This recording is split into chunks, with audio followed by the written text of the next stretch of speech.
Hey guys, in this spot we're going to be checking out the new Hasbro Marvel Legends Man-Thing wave as we have a look today at Bullseye.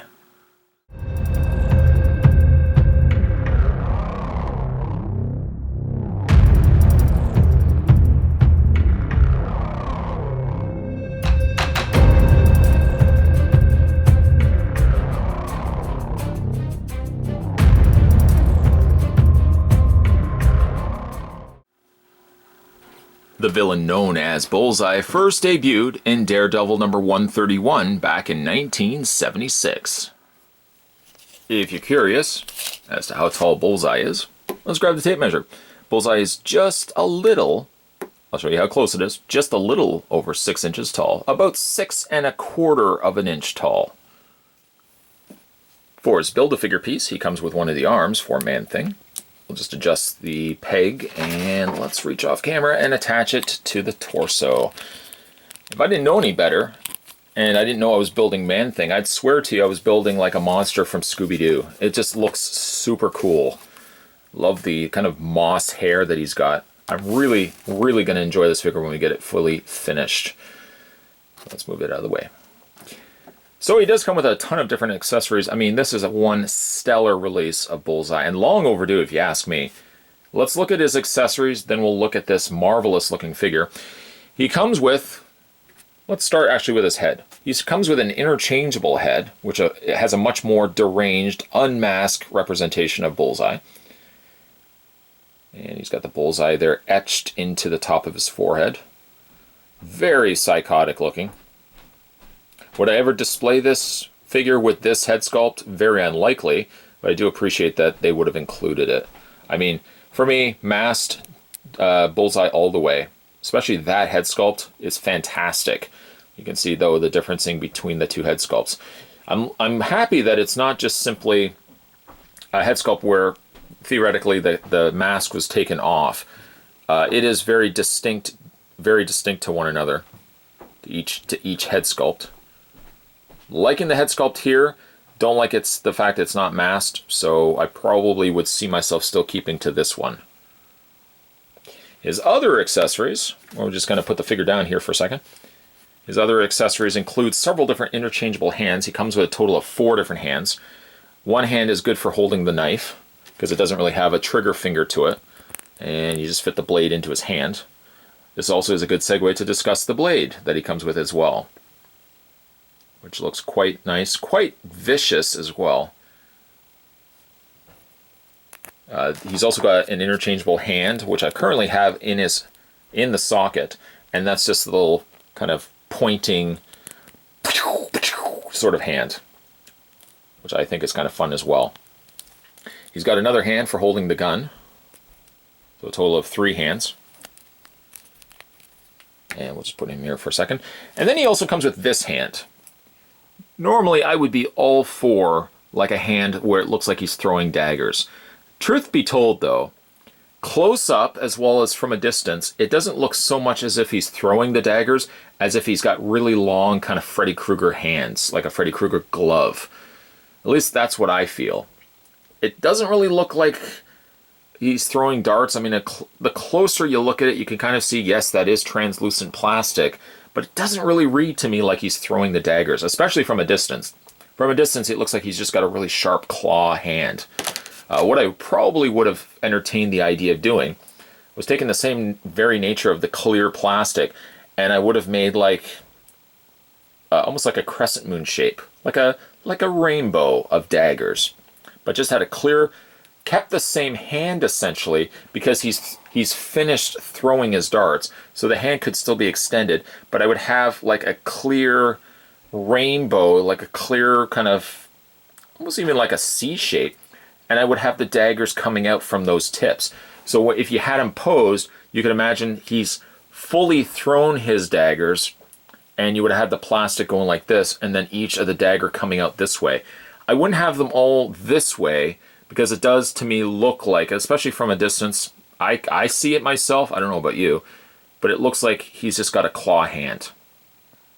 So I probably will not display him with this. I'm thankful that Hasbro did give us something unique to the figure, but I don't really feel like it works, in all honesty. Especially the fact that his hands are white. With the hands being white and then this being clear plastic, it looks like they are too close to one another. If the hand was black or a darker color, that would be a different story altogether. But I think it doesn't really look as good as they had hoped it would be. At least I don't feel that way. And then lastly, he comes with like a little pistol right there. Doesn't really have any paint to it, but it's just instead been cast in gray plastic. You can either put it into his hand, which is probably what I'm going to end up doing. And the finger doesn't quite line up because the looplet where the trigger is, it's not big enough. Or, there we go. There we go. I just wasn't forcing in enough. So there's that. Or what you can also do too is you can put it, of course, into his little holster. By the way, also while we're at it, let's go back to the knife. The knife also has like a little slot on the back there too. So luckily it conceals all the weapons. I would have hoped that they would have given you some extra daggers, because with the hand having daggers, you're kind of teased by the idea that there's daggers that could have been included. These could have also been removable, but they're not. I don't want to really entertain the idea of breaking something on a figure. I'm just going to get him to stand for a second. If I don't ever want to see myself using this specific hand, I might just find myself cutting these off. I know, you're thinking to yourself, how dare he? How dare he cut off something from a Marvel Legends? But I could probably see myself cutting these off, just breaking.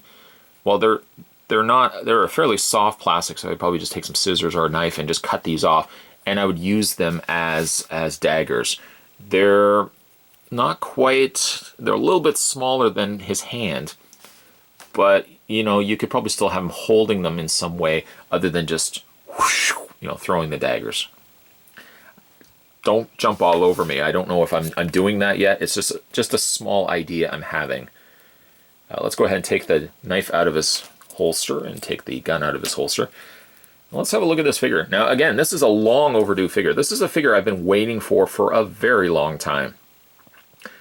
My researching for Marvel Legends isn't what it used to be, but I don't think there's been any other Bullseye figure released other than the Toy Biz one back in the day.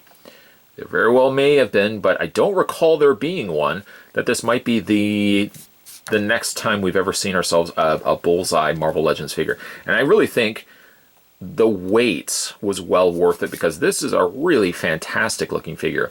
Sure, of course, it's making use of an existing Marvel Legends mold, but it does certainly things very, very well. Of course, it's still got the white and black stripe motif that he's got on his gloves as well as his boots, and of course the bullseye around the collar of his torso.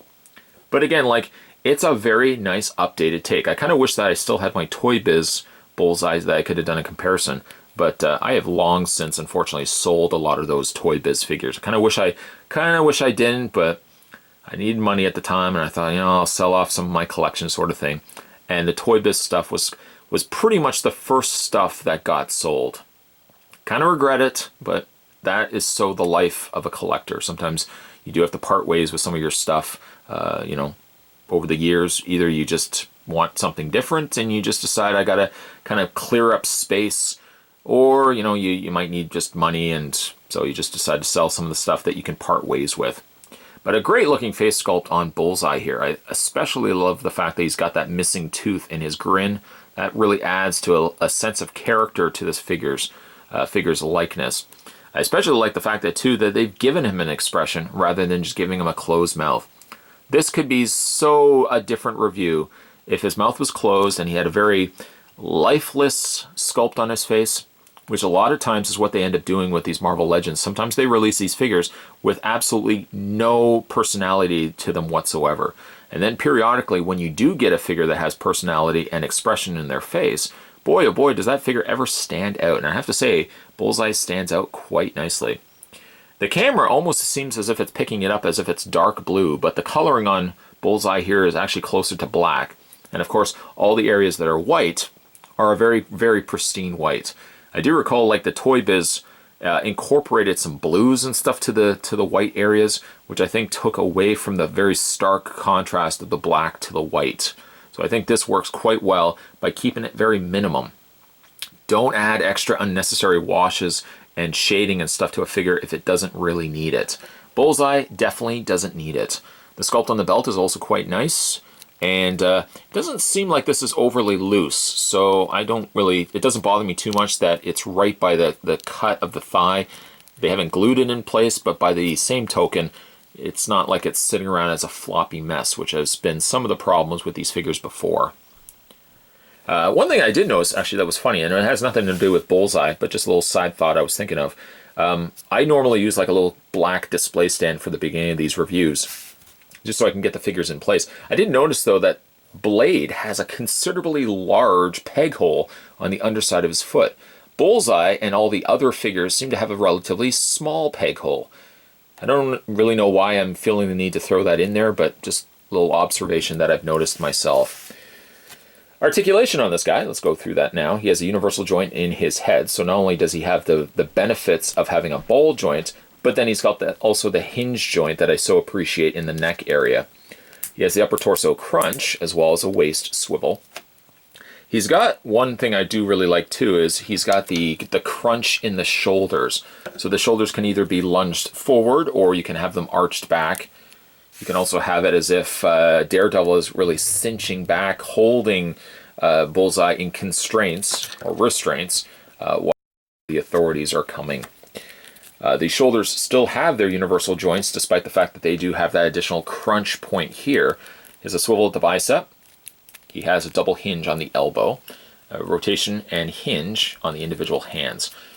Of course, he's got the waist swivel. We already discussed that. He's got the ball joints in the legs, which don't seem at all restricted by the belt. Now, one thing you are noticing right now is one thing I've noticed a couple of times while moving this figure around, that the belt tends to want to unpeg from itself.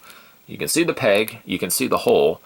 We're just going to line those back up and plug them back into place. But I have noticed a couple of times already that belt does want to kind of pop off from itself. One thing you could entertain the idea of, as quickly as I was talking about breaking figures, you could probably take a little bit of glue and just reattach that belt. I don't know really why they gave it the means to untach or detach from itself, because it really makes absolutely no sense why it needs to come off. I mean, would you ever see yourself wanting to take the belt off Bullseye? I personally don't, and yet for some reason they made a peg that could be detached from itself for his belt. So we just get that kind of fixed back into place. Doesn't really necessarily need to be there. I don't know why they felt the need to add it. Anyways, he does have the double hinge on the knee. He's got the rotation right at the top of his boot, and he's also got not only the rocking back and forth on the ankle pivot, but he's also got the feet being able to move up and down as well. So far, one thing I've noticed with this wave is that when the individual figures have missed their mark, they've missed their mark in a very small way. Whatever nitpick I have about any of these figures so far has been very, very insignificant. Specifically for Bullseye, there's not really anything wrong with the figure itself. The figure does things very, very well, and it's nice to see finally an updated take on Bullseye. The belt is one thing, the only thing I would really have changed about the figure itself. The detaching of the belt can be problematic at times.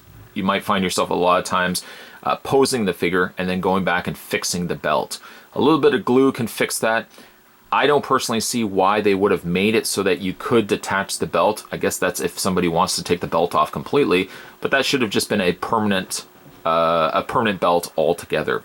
The interchangeable head is a nice touch, and while I do think that the throwing dart hand is pretty decent enough, I don't think it's executed in the greatest of ways. It comes across more like a clawed hand than it does actually looking like he's throwing the darts. But again, those are very, very small nitpicks for an otherwise fantastic looking figure. If you guys are looking to add this guy to your collection along with the rest of the Man-Thing wave, you can currently head over to BigBadToyStore.com and add this collection and order this collection right now. Today, once again, we were having a look at the Man-Thing wave. This was Bullseye, and certainly stay tuned, guys. More videos are heading your way as we wrap up the rest of this Marvel Legends lineup, as well as have a look at the fully finished Man-Thing, which should be happening pretty much in the next couple of videos. About 2 videos from now, we'll be looking at Man-Thing. As always, guys, thanks for watching as you always do. If you haven't had a chance yet to subscribe to this channel, what are you waiting for? Hit that little subscribe button down below. you won't miss a beat when it comes to future videos. And as always, I'll see you next time.